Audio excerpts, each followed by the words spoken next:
Anybody else have a clue? Motivation. You have a clear platform, right? There are many. Okay, but here's the truth. I never felt good enough. So I thought, if I study more, my mother will say, you are good enough. She never did, even after my PhD. Then I woke up that day and I said, Zsuzsanna, are you crazy? I spent about 30 years of studying to prove myself and to the world that I am good enough. And I spent my money, the money I borrowed from the bank, to pay for all that, because nobody else helped me. So if you're talking about status, and I was born into that, I wasn't.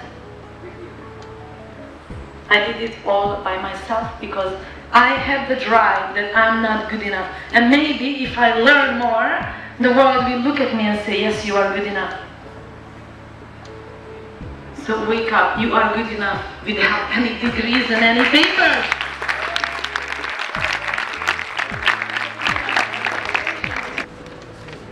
So basically, since we've been installed, and all of us, I'm not different than you, basically we start perceiving anything which is pain due to a bad experience. So you're piling up bad experiences, so it will be painful, so you learn pain. And then you start anticipating pain, right? Oh, I'm not going to make it on my exam, and I'm not going to be able to know, and then what's going to happen? Then I'm going to fall out, and what really happened? Nothing. You are sitting there with your pen and the paper, still studying for your exam. And in your mind, it went all through down the line. Created an illusionary pain. Yeah. How many of you imagining all that before an exam? It hasn't even happened, but you're already stressing out about it. Okay, so what does it teach you? It actually, the solution is inside you. That we should be prepared. Be prepared, so take time, make it as priority. So if you don't, if you're procrastinating on it, then...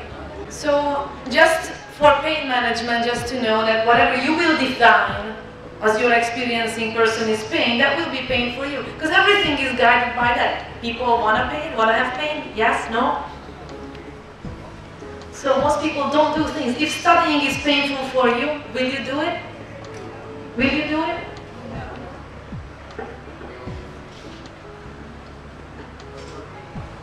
So what do we see here?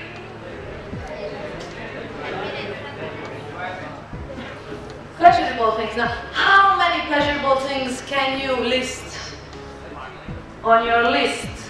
What you do? How many of you exercise? Hands up. On a regular basis. Okay. How many of you sit in front of the computers for social media? Good.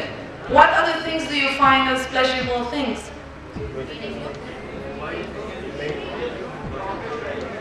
Okay. Very good.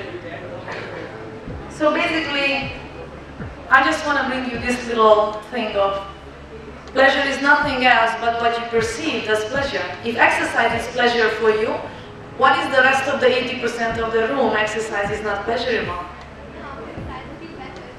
Well, you feel better. But most of the 80% of the people don't know that because they haven't felt it yet. Absolutely, own perception. So procrastination is nothing else but a temporary avoidance of pain. So just remind yourself, what are you avoiding at that point? So may I actually have a little experimentations with you? Yes? Cool. May I borrow your hands for you? Yes? Because I like you to feel the difference between the two. And so let's do this. Take one of your hand and caress the top of your other hand. How does it feel? Soothing. Do you want to have more or not? Okay. So do you know that children who've been brought up beaten, they won't even let you touch them. they just can't even feel. But you are actually lucky enough that we say that this is pleasure. So now let's pinch the top of your hand. Pinch it really hard. Pinch it really hard.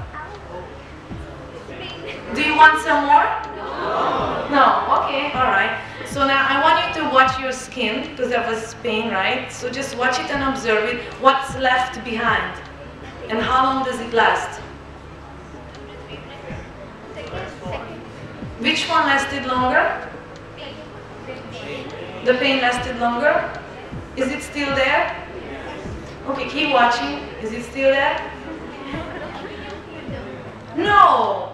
So everything is temporary in life. Things which are pleasurable will be temporary. Things which are pain will be temporary. So now what if somebody stands in front of you and say, you are just a bad person, you are stupid, you can't do anything. How did that feel? I feel angry. I feel angry. Okay. So what if I say, you have beautiful eyes, and I know that you can do this exercise, and I know that you're gonna have an A grade on the end. I feel good, obviously. And she feels good, obviously. Now, if you're watching your feelings inside, which one do you want more? Which one empowers you to do more? The good one. The good one. The good one. So how many of you are encouraging others to feel good, to empower? How many chances do you grab in your life to actually focus on the good stuff or what the person is doing good? What if we all start to do this and you stand up and tell the other person, I want to help you with your dream come true. Yes, we have to do. So why don't we do that for 30 seconds? Stand up, please. Stand up, stand up, stand up. Turn to the person next to you and say, I want to help you to make your dream come true. So now all of a sudden, do you feel lonely? Do you feel alone with your dreams, or do you know that you have someone who will support you? You see? It's all what we see and all what we do, and all what we focus on. So you guys are the great, please have a seat. You have an amazing chance here. You have the only chance to bring this country out where it is. If your attitude just changed 1%, what I just showed you right now, or where you see, what you hear, what you feel, and what you have other people to feel from you, how much this whole world will change around you. So obviously I only had 20 minutes for you, and I came to my end, but I wanted to make sure that you feel this in your little experience, and it makes sense now what you have to do. So thank you so much.